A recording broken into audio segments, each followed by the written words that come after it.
Hi, welcome back to flowing fish.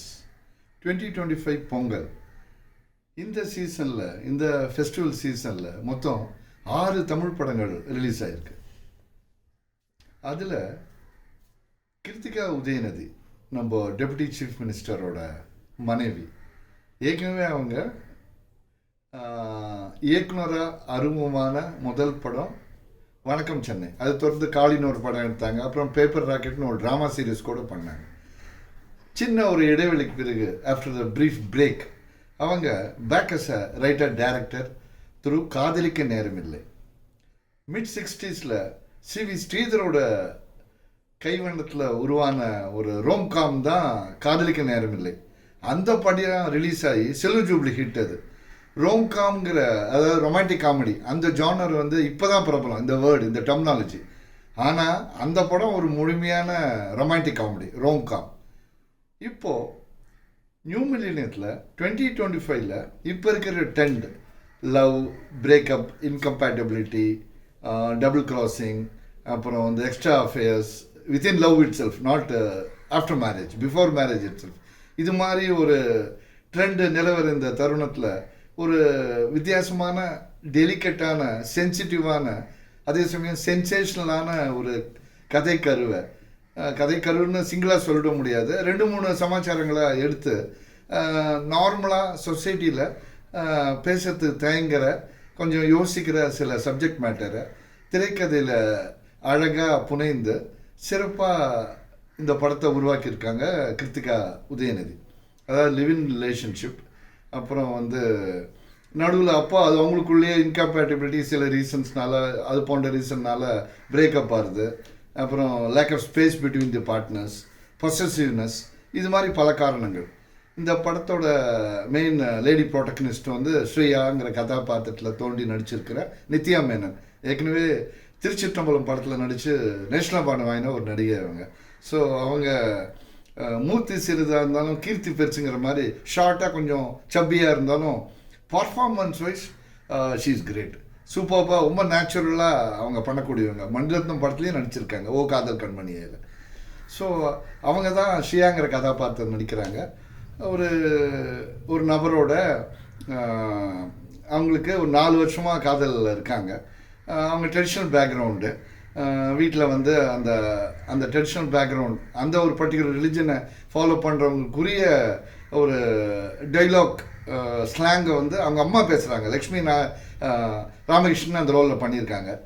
அந்த slang, அந்த மதத்தை அவங்க பின் பண்ணுறாங்கிறது இந்த கதை அம்சத்துக்கு, இந்த ஒரு களத்துக்கு தேவையாங்கிற ஒரு கேள்வி எழுந்தாலும் அதை எஸ்டாப்ளிஷ் பண்ணுற மாதிரி லக்ஷ்மி ராமகிருஷ்ணன் கதாபாத்திரம் மட்டும் வடிவமைக்கப்பட்டிருக்கு. அவங்களோட ஹஸ்பண்டாக சிங்கர் மனோ நடிச்சிருக்காரு. இப்போது கதைக்களம் என்னன்னு பார்த்தோம்னா, நித்யா மேனன் ஸ்ரீயாங்கிற கதாபாத்திரத்தில் அவங்க she is in love with a guy for the past 4 years, and even before marriage, even before the engagement could take place, அவங்களுக்குள்ள நிச்சயதார்த்தம் நடக்கிறதுக்கு முன்னாலேயே it is learn that she is pregnant. அந்த கட்டத்தில் அவங்களோட ஒரு பெஸ்ட் ஃப்ரெண்டு, அவங்களோட lover ஒரு அஃபேரில் இன்வால்வ் இருக்கான்னு தெரிஞ்சப்புறம், கண்ணால் பார்த்தப்புறம் அவங்க கட் ஆஃப் பண்ணிடுறாங்க. ரிலேஷன்ஷிப் அதோட எண்ட் ஆகுது. பட் ஸ்டில் குழந்தைய பெற்றெடுத்து வளர்க்கணுங்கிற ஒரு உத்வேகம், ஒரு ஆர்வம், சிங்கிள் மதராக அவங்களுக்கு செயல்படணுங்கிற ஒரு ஆசை. அம்மா அப்பா சொல்லலாம் மீறி, அப்பா செல்லம், என்ன சொன்னாலும் பொண்ணு என்ன சொன்னாலும் ஒத்துப்பார். அம்மா அப்படி இல்லை, கொஞ்சம் கண்டிப்பாக இருக்காங்க. அதை கண்ட்ரோல் பண்ண ட்ரை பண்ணுறாங்க. பட் ஒரு பாயிண்டில் she cos ahead and gives birth to child. இது ஒரு பக்கம். மேல் ப்ரோட்டகனிஸ்ட் ஜெயம் ரவி, சித்தார்த்துங்கிற ஒரு கதாபாத்திரம். அவரோட நெருங்கிய 2 நண்பர்கள், வினய் ராய், அவரோட கதாபாத்திர பேர் சேது. இன்னொருத்தர் யோகி பாபு, கவுடாங்கிற கதாபாத்திரம். காமெடிக்காகன்னு சொல்ல முடியாது, அவங்க அந்த கதாபாத்திரங்கள் மூலமாகவும் சில பாயிண்ட்ஸ் நம்ம முன்னால் எடுத்து வைக்கிறாங்க. ஃபார் எக்ஸாம்பிள், சேது, வினய் ராய் இந்த ரோல் பண்ணியிருக்காரு. அவர் is a gay. He also wants to have a child. So இவங்களோட எபிசோடு பொறுத்த வரைக்கும் ஸ்டார்டிங் அப்படின்னா, ஒரு ஃபர்டிலிட்டி சென்டர் போகிறாங்க. ஸ்பெர்ம் ஃப்ரீஸ் பண்ணி அது மூலமாக ஒரு டோனராக ரோல் பிளே எடுத்துக்கணும், எனாக்ட் பண்ணோங்கிற ஒரு உத்வேகத்தில். ஆக்சுவலி அவருக்கு தான் அந்த ஐடியா. எதுவாக இருந்தாலும் சேர்ந்து செய்வாங்க இல்லையா, ஃப்ரெண்ட்ஸு தண்ணி அடிக்கிறதுனாலும் வெளில ஊர் சுற்றுறதுனாலும் என்ஜாய் பண்ணுறதுனால அது மாதிரி நீங்களும் வாங்கடான்னு கூட்டிகிட்டு போகிறாரு. அவங்களும் நட்பின் அடிப்படையில் போகிறாங்க. ஸோ அங்கே வந்து ஸ்பெர்ம் டொனேஷனுக்கு உரிய அந்த ஃப்ரீசிங் பண்ணுறாங்க. ஸோ ஒரு கட்டத்தில் இப்படி போகுது கதை. அதே சமயத்தில் ஜெயம் ரவி அந்த சிட் கேரக்டர் பண்ணியிருக்காரு இல்லையா, ஜேம்ஸ் பத்மநாபங்கிற பேரில் தான் அங்கே அவர் என்ட்ரி கொடுக்குறாரு, அதாவது ரெக்கார்ட்ஸில் அந்த ஹாஸ்பிட்டலில். ஸோ அவரோட லவ்வர் வந்து டிஜே பானு நடிச்சிருக்காங்க. அவங்க she is a model, abroad போய் மாடலிங்கை பர்சியூ பண்ணோன்னு ஒரு பேஷனில் ஆம்பிஷனில் இருக்காங்க. ரெண்டு பேரும் அவங்க லவ்வும் எக்ஸிஸ்ட் ஆகுது. ஆனால் இவரை பொறுத்த வரைக்கும் மேரேஜ் அஸ் அன் இன்ஸ்டிடியூஷன் இவருக்கு அதில் நம்பிக்கை இல்லை. ஒரு டைலாக் கூட சொல்கிறாரு, marriage is a recipe for disaster. It sucks love out of a person and makes a person டாக்ஸிக்குங்கிறாரு. அந்த மாதிரி கட்டங்களில் இது மாதிரி டெலிகேட்டான சமாச்சாரங்கள் ஃபுல்லாகவே இங்கிலீஷ் டைலாக்காக அள்ளி விட்டுருக்காங்க. ஸோ அப்படிப்பட்ட ஒரு மேரேஜுங்கிறதுல நம்பிக்கையே இல்லை. குழந்தையும் அவருக்கு அது மேலே ஒரு ஈடுபாடும் கிடையாது. ஆனால் பானுவை பொறுத்த வரைக்கும் மேரேஜ்லேயும் ஆஸ் அன் இன்ஸ்டிடியூஷன் அவங்களுக்கு ஃபெய்த் இருக்குது, குழந்தையும் வந்து பெற்றுக்கணும் வளர்க்கணுங்கிற ஆசையும் இருக்குது. ஸோ இந்த ஒரு இன்கம்பேட்டபிள் சுச்சுவேஷனில் தே பார்ட் கம்பெனி. அதே சமயத்தில் இங்கே வந்து இந்த சைடில் ஸ்ரீயாவும் she is already parted company with our ex lover. So இவர் வந்து ஒரு ஸ்ட்ரக்சரல் இன்ஜினியர், அவங்க வந்து ஒரு ஆர்கிடெக்ட். தொழில் ரீதியாக ஒரு காமன் பிளாட்ஃபார்மில் அவங்க ரெண்டு பேரும் சந்திக்க நேரிடுது. ஆஸ் யூஷுவல் ஒரு ஃப்ரெண்ட்ஷிப்பில் துவங்கி ஒரு அக்வைண்டன்ஸாக மாறி அது லவ்வாக பிளாசம் ஆகுது. ஒரு கிட்டத்தட்ட ஒரு கப்பல் ஆஃப் இயர்ஸ்க்கு பிற்பாடு திரும்பியும் சந்திக்கிறாங்க. அப்போது அந்த அவங்களோட குழந்தை வந்து ஸ்ரீயாவோட குழந்தை வளர்ந்து ஒரு சின்ன பையனாக ஸ்கூல் கோயிங் பாயாக இருக்குது, சப்பியாக கண்ணாடி போட்டு காலி ஹேரோடு இருக்கான், கொஞ்சம் துருதுருப்பான பையன். சிங்கிள் மதர் வளர்ப்பு இல்லையா, அதனால் அப்பா பசங்கள்லாம் ஸ்கூலில் கிண்டல் பண்ணும்போது அப்பா எங்கேங்கிற ஒரு சுச்சுவேஷன் வருது. டெஸ்யூம் பேபின்னு சொல்கிறாங்கம்மா அப்படிங்கிறாங்க. இந்த சுச்சுவேஷன் இந்த சீன்ஸ்லாம் ரொம்ப அழகாக மெச்சூர்டாக ஹேண்டில் பண்ணிருக்காங்க கிருத்திகா.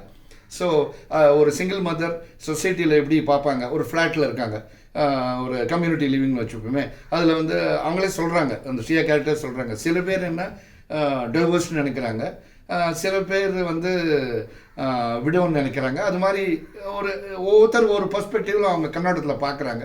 ஆக்சுவலாக she is never been married and she is never been engage, but she is given birth to your child and she is living with the சைல்டுங்கிறத நிறைய பேருக்கு தெரியாதுங்கிறதும் சொல்கிறாங்க. ஸோ இந்த பாணியில் திரைக்கதை போகுது. ஒரு கட்டத்தில் வெளிநாட்டுக்கு போன இவரோட லவ்வரும் திருப்பி வராங்க, அதாவது பானு வராங்க திருப்பி. நிருப்பமா அவங்க பேர். அவங்க வந்து நிறுவனம் வந்து திருப்பியும் she wants to patch up with Sid and let's give it a try அகெயின்ங்கிறாங்க. ஆனால் அதுக்குள்ள இவர் வந்து நம்ம ஸ்ரீயாவோட நெருக்கமான ஒரு ரிலேஷன்ஷிப் வந்துடுறாரு. இந்த சென்ஸ் எமோஷனல் ரிலேஷன்ஷிப் தான் அது. அவரோட எக்ஸ்லவருக்கும் தெரியுது, நீ அவங்க உங்களை பார்க்குறது, நீ அவங்கள பார்க்குறது, அந்த பையனுக்கும் உனக்கும் இருக்கிற அந்த ஒரு ஈக்குவேஷன் எனக்கு நல்லா புரியுதுன்னு சொல்லிட்டு she again gets away from his life. அப்புறம் அன்எக்ஸ்பெக்டட் லைன்ஸ் இவங்க சேர்றாங்களா அந்த குழந்தைய மையமாக வச்சு, இல்லையா, அப்படியே ஒரு 3 பேரும் 3 மெயின் பிரின்சிபல் கேரக்டர்ஸும் தனித்தனி பாதையில் போகிறாங்கிறது தான் கிளைமேக்ஸ். படத்தை ரொம்ப கலர்ஃபுல்லாக ஒரு என்ன சொல்கிறது, ஒரு கேமரா மூலமாக கவிதை பாடுறதுன்னா எப்படி இருக்குமோ அது மாதிரி ஒரு கவித்துவமான cinematography. So full credit to cinematographer AR Rahman. கொஞ்சம் பெரிய ஹிட்ஸ் சமீபத்தில் அவர் கொடுக்கல. இந்த படத்தில் ஒரு பாடல்கள் கேட்க முடியாது இருக்குது. அவரே நடித்து பண்ண ஒரு மியூசிக்கல் வீடியோ கூட சமீபத்தில் வைரல் ஆகிட்டுருக்கு. ஸோ அந்த ஒரு பாட்டு ரியலி குறிப்பிடத்தக்க வகையில் இருக்குது. மொத்தத்தில் ஒரு கான்டெம்பரரி சப்ஜெக்டு, லவ், பிரேக்கப், அப்புறம் resettlement, incompatibility between lovers, gay marriage. ஏன்னா வினய் வந்து அவர் யாரை பிடிக்கிறதோ இன்னொரு மேல் கவுண்டர் பாட்டோட கல்யாணம் பண்ணிக்கிற மாதிரியும் ஒரு முதல் மாற்றிக்கிட்டு கல்யாணம் பண்ணிக்கிற மாதிரியும் ஒரு காட்சி அமைச்சிருக்காங்க. ஸோ இது மாதிரி ஒரு ட்ரெண்டியாக ஆஃப் பீட்டாக டக்குன்னு நம்ம பார்த்து ஒத்துக்க முடியாத சில சமாச்சாரங்களுக்குள்ள இப்போ ட்ரெண்ட் அப்படி தான் இருக்குது. We have to change our selves in our outlook to accept such things. ஏன்னா இப்போ கோர்ட்டே சில சமாச்சாரங்களை ஒத்துக்கிட்டாங்க. So why not the society, why not the rest of the பீப்புளுங்கிற ஒரு கேள்வி எழுப்புற மாதிரி திரைக்கதை அமைச்சு படத்தை இயக்கியிருக்காங்க. ஸோ மொத்தத்தில் ஒரு long come of a different genre, of a different kind. இப்போது பர்ஃபார்மன்ஸ் வைஸ் இவங்க 3 பேருமே நல்லா பண்ணியிருக்காங்க. நித்யா மேனன் சொல்லவே வேணாம். ஜெயம் ரவியும் செம்ம ஆக்ஷன் பிளாக்ஸில் வந்து அவர் பரிமளிப்பார். இதில் வந்து கொஞ்சம் பாட்டு, டான்ஸு, ஒரு எமோஷ்னல் சைடு, ரொமான்ஸ் எல்லாமே ஓரளவுக்கு சிறப்பாக பண்ணியிருக்காரு. Bhanu is quite impressive. சில காட்சிகள் வந்தாலும் அவங்க டக்குன்னு நிற்கிறாங்க.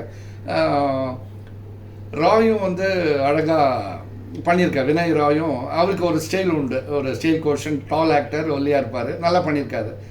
கனடா பேஸ் ஆக்டர் அவர். ஸோ அவரோட கேமியாவும் நல்லா இருக்குது. அவரோட கேரக்டரைசேஷனும் ஓவர்டூ பண்ணாமல் அதை பற்றி ரொம்ப போய் அதை முகசுளிக்கிறவுக்கு வைக்காத அளவுக்கு டீசெண்டாக ப்ரெசென்ட் பண்ணியிருக்காங்க. மொத்தத்தில் ஃபேமிலி ஆடியன்ஸை பார்த்து ரசிக்கக்கூட படம் தான். இப்போ இருக்கிற கான்டெம்பரரி சுச்சுவேஷனில் யங்ஸ்டர்ஸ், ஐடியில் இருக்கவங்க எப்படி அந்த லவ், பிரேக்கப், கம்பேட்டபிலிட்டி கொஸ்டினபிளாக போகிறது, அது மாதிரி சமாச்சாரங்கள்லாம் பெரிய லெவலில் பேசப்படுற போது அவங்க எல்லோரும் பார்த்தாலும் ஓரளவுக்கு ஒரு ஒரு மெசேஜ் அவங்களுக்கு வழங்குற மாதிரி தான் இந்த படத்தை உருவாக்கியிருக்காங்க. வெல் ஃப்ரெண்ட்ஸ், இந்த படத்தை பற்றிய டிஸ்கஷன் உங்களுக்கு பிடிச்சிருந்தா லைக் பண்ணுங்கள், ஷேர் பண்ணுங்கள், சப்ஸ்கிரைப் பண்ணுங்கள். பாய்.